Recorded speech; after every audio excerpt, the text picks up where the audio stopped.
अस्सलाम वालेकुम। I am here to provide the lectures of D1 maths. हमने chapter number 1 start किया हुआ था। आज हमारा लेक्चर नंबर 11 है और हमारा जो स्टूडेंट टॉपिक है वो है find square, square roots, cubes and cube roots. तो इसको स्टार्ट करने से पहले मैं आपको 4 कीज़ बताऊंगी जिसके थ्रू हमने एक्चुअली ये क्वेश्चन सॉल्व करने हैं। फर्स्ट की जो है हमारे पास है x की power 2, this one is square की।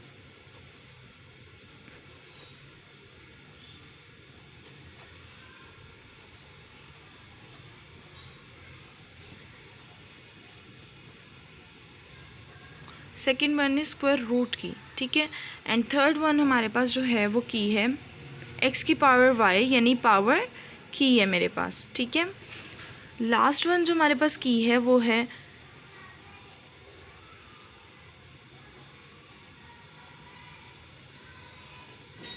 x पावर रूट की है, ठीक है। यानी आपके ऊपर स्क्वायर रूट जो हमारे पास रूट है उसके ऊपर कोई सी भी पावर हम यूज़ कर सकते हैं।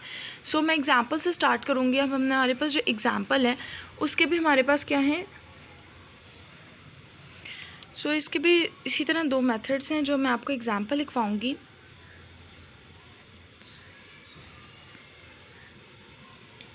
हम एग्जांपल लिख लेते हैं।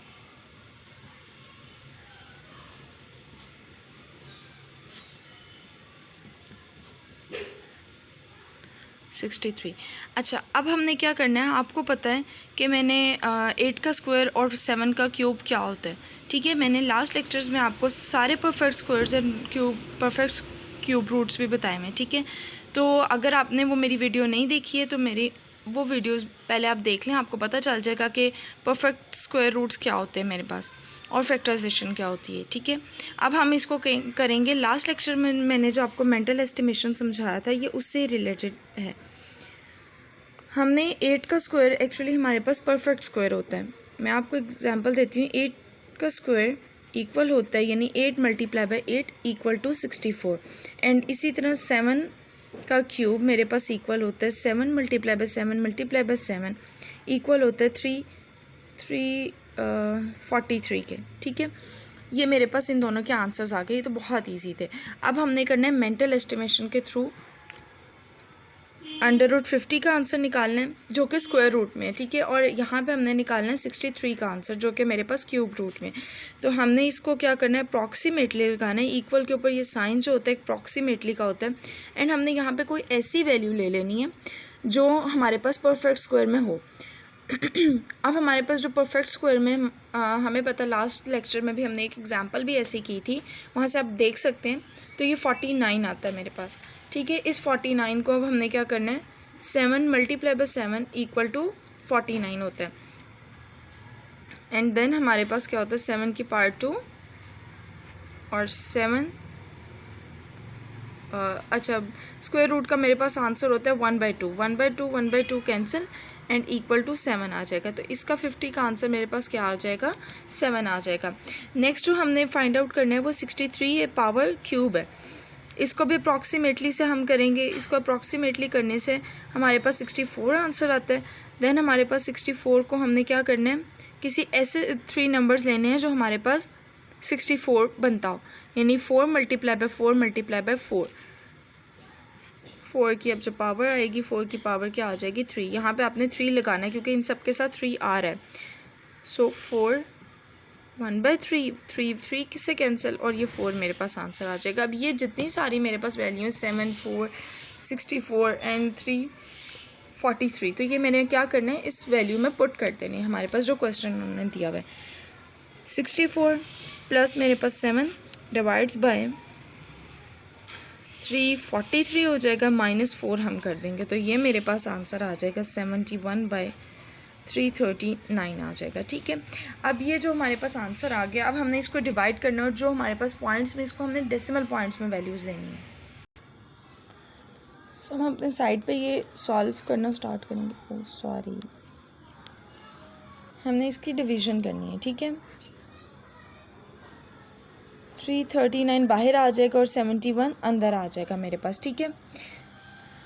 अब हमारे पास 339 में तो 71 नहीं आता, तो हमने ज़ीरो पुट कर देना। ज़ीरो पुट करके माइनस करेंगे तो 71 एज इट इज़। अब हमने यहाँ पॉइंट लगाना है और ज़ीरो हमने पुट कर लेनी है। ये हमने खुद से सपोज करना है, जहाँ हमने पॉइंट नीचे लगाया था वहीं हम पॉइंट ऊपर भी लगाएंगे, ठीक है। अब हमने क्या करना है, ये हमारे पास क्या हो जाएगा, ज़ीरो नीचे आएगा तो ये 710 बन जाएगा। हमने 339 को देखना है कि 710 कहाँ आता है उसके टेबल में। ये नियरेस्ट वैल्यू आ जाए तो ये 2 पे आती है, तो आता है 678 आता है मेरे पास वैल्यू। तो हमने इसको करना है। अब हमारे पास ज़ीरो में से तो 8 जाते नहीं है, हमने क्या करना है, 1 से ये कैरी ले लेना है, तो ये 10 बन जाएगा। 10 में से 8 जाएंगे तो 2। अब यहाँ पे मेरे पास ज़ीरो था, अगेन मैंने इससे कैरी लिया तो ये 10 बन गया, तो इधर से 3। अब 32 आ गया। अब अगेन हमने ज़ीरो लेना है ताकि हमारे पास 3 डिजिट वैल्यू बन जाए। तो यहाँ अगर हम ज़ीरो लेंगे तो 320 है, ये इससे छोटा है, तो हमने अगेन यहाँ पे ज़ीरो लगाना है। 332 as it is and again zero यहाँ लगाकर हमने लगा देना है यहाँ पे, तो ये बन जाएगा मेरे पास 3200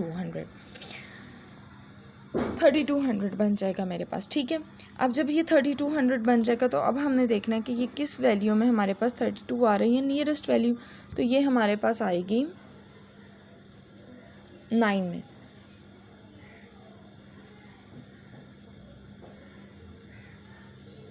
सो हमने इनमें से अगेन माइनस करना है, तो ये मेरे पास 149 आ जाएगा। और अब ये ज़ीरो जो है मेरे पास, मैंने अगेन इसको नीचे उतार लेना है, तो मेरे पास अब ये आ जाएगा 4 की वैल्यू में। 4 की वैल्यू में मेरे पास आएगा 1356 माइनस करके मेरे पास 134 आंसर आ रहा है। सो हमें यहाँ से इतनी वैल्यूज़ के बाद पता चला कि ये जो एक्चुअली हमारे पास आंसर आ रही है ये कॉन्टीन्यूज़ में आंसर आ रहा है। हम इसको यहीं स्टॉप करेंगे और इसका आंसर हम यहाँ लिख देंगे, आ जाए 0.094। होपफुली आपको आज के लेक्चर की समझ आ गई होगी। इसकी एक 2 और प्रैक्टिस है, वो मैं आपको करवाती हूँ इंशाल्लाह नेक्स्ट लेक्चर में। अल्लाह हाफ़िज़।